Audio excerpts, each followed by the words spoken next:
ito ay rated SPG. Striktong patnubay at gabay ng magulang ang kailangan. Maaaring may masiselang tema, lengguwahe, karahasan, sexual, horror o droga na hindi angkop sa mga... Isang trahedya nga ang nangyari dahil nagpupumilit nga itong si Jasmine na lumaya nga kasama itong si Ashley.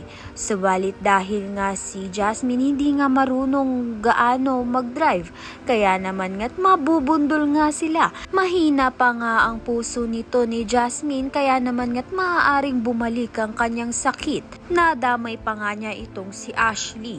Sa kabilang banda naman nga, alam na nga ni Thea na pabagsak na nga ang kumpanya nga nila nito ni Edward. Kaya naman nga't nang malaman nga ito ni Greg ay pinagsampal niya nga itong si Edward dahil sa kapabayaan nito sa kumpanya.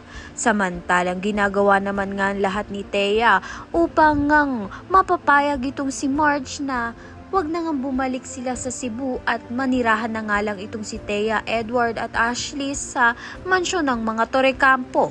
Nang sa gayon nga'y maagaw pa nga niya ang trono ni Marge. Kaya naman nga't yan at iba pa ang dapat nating pakaabangan. Maraming salamat sa iyong panonood.